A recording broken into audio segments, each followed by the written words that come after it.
ne finance directement un autre pays par le biais du BMTP maanaam mooy li nga xamante ni moom moo di marché des titres publics moom loolu la daal di préciser muy rappeler tamit ne marché régional yi intégré dafa nekk loo xamante ne ay 8 états de l'UEMOA ñoom ñoo daal di mobiliser wu seeni ressources jëmale ko ci benn émission de bons et obligations du trésor dans le respect des règles communes mooy li nga xamante ni rek moom Alaaji Rawaan yàgg na dañu ko expliquer ni concernant li nga xamante ni moo di les émissions yi nga xamante ni dañ koy daal di am surtout fi nga xamante ni moom ci trésor entre les 8 membres les 8 pays membres de l'UEMOA ñoom seen biir mais il tenait à éclaircir point bu am solo que ni Côte d'Ivoire ci boppam nekkul moom moo concentré un prêt boo xam te dañ ko daal di lebal Sénégal. waaw bon xam naa ni Cheikh Diba dafa am rigueur rek moo tax mu génn sax di leeral mais je pense que beaucoup de gens déjà jotoon nañu leeral lu baree bari ci loolu donc Amadou Ba Bobo bi nekk 3FPT def na ci ay sorties yu am solo dem rek fii ñun ñu ngi koy waxtaanee donc di ci indi ay leeral moo tax Cheikh Diba dafa wax lu am lu benn kii boo xamante ni boo ko bàyyee xel di nga xam ni sax dafa bëgg a wax quelque part de façon très lu mu sàng mbalaan daal que ni ñiy wax loolu c'est pas sérieux parce que dafa ne sur les réseaux sociaux lañ nekk di wax loolu parce que en réalité c'est-à-dire doo gis revue boo xamante ni dafay wax ci finance revue boo xamante ni c'est sérieux muy wax loolu doo gis effectivement un expert bu nekk ci wàllu finance ak économie bu sérieux boo xamante ni buy wax loolu moo tax des fois également le premier ministre Ousmane Sonko daan wax ne un homme politique c'est un discours et c'est un parcours en réalité yamul ci homme politique kese c'est-à-dire même quelqu'un qui se fait appeler par exemple économiste wala quelqu'un qui se fait appeler par exemple expert financier wala dara ben y a son discours mais y a son parcours parce que parcours am bi mu am mooy légitimer li nga xamante ne moom lay wax léegi nag il faut aller voir kan mooy nekk di wax naan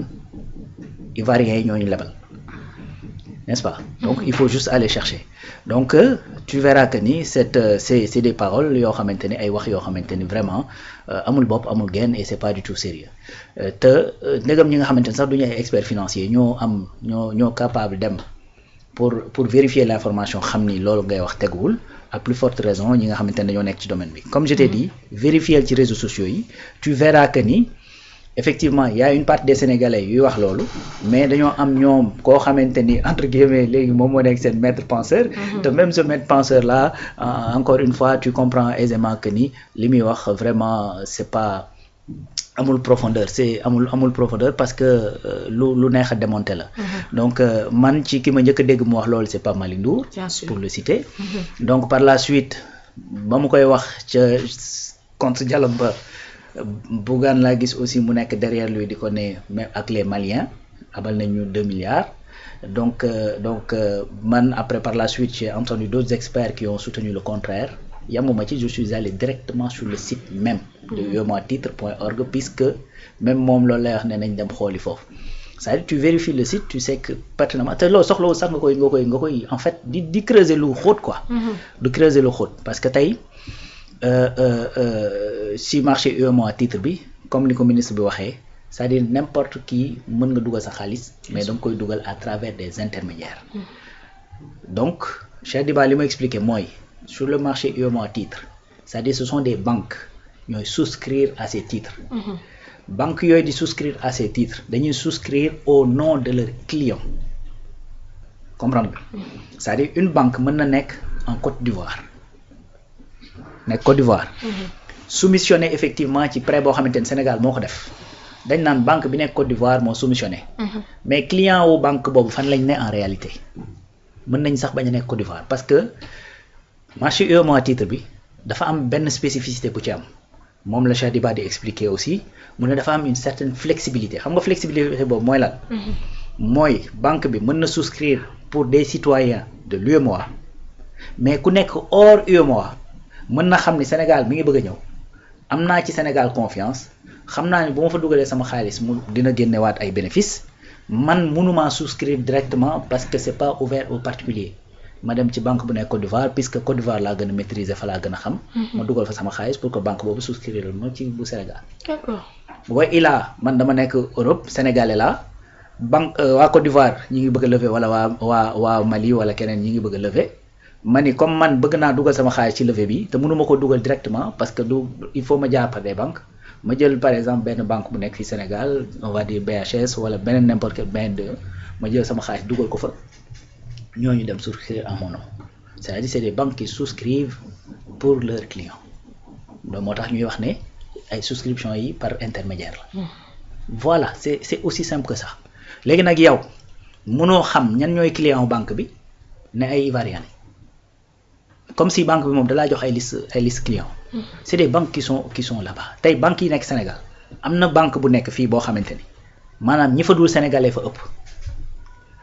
y a une banque bu nekk fii je veux pas citer son nom mais boo demoon ci banque boobu nga dem fa di def retrait wala dara toogal nga seetlu c'est-à-dire li fay ñëw te nekkuñu ay sénégalais ñoo ëpp fuuf parce que c'est une banque qui n'est pas sénégalaise déjà en plus c'est une banque boo xamante ni maison mère bi ci dëkk yooyu la nekk donc ce qui veut dire que ni ñoom bu ñu ñëwee fii ils sont plus à l'aise pour peut-être liggéey ak banque boobu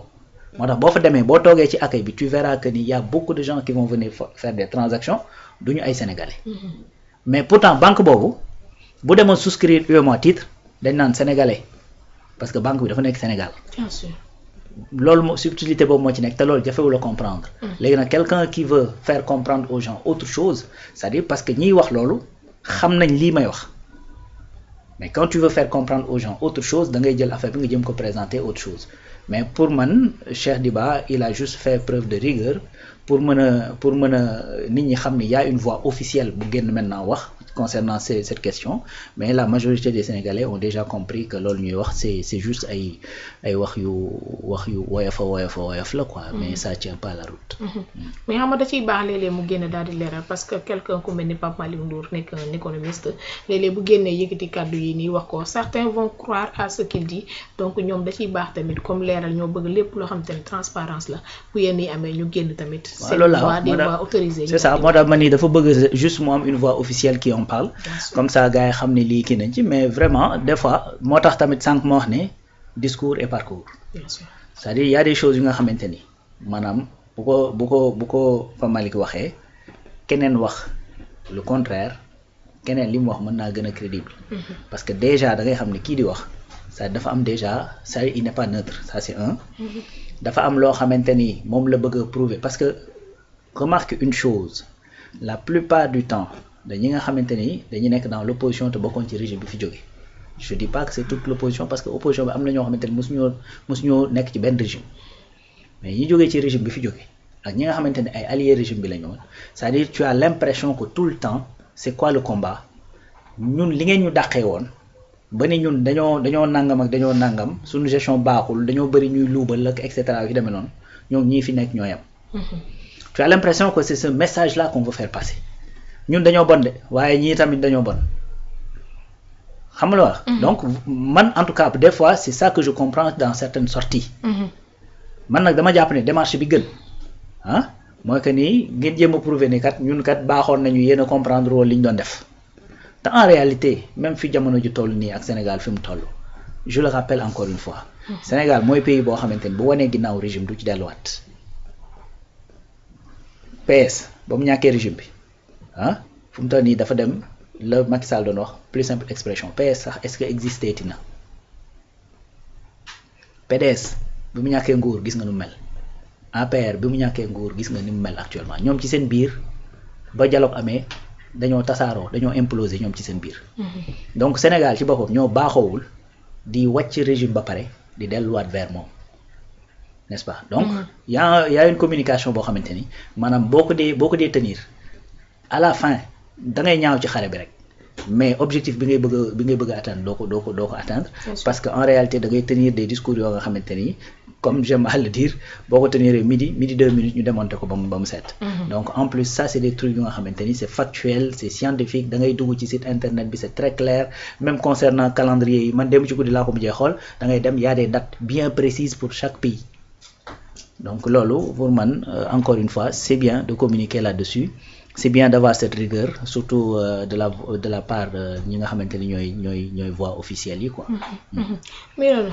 Binta Laye yow naka nga daal di gisee sortie bi nga xamante ne bii la ministre Cheikh Diba génn na ko ngir indi ay leeral par rapport ak ñenn ñi ni ñuy daal di gisee li nga xamante ni moom moo daal di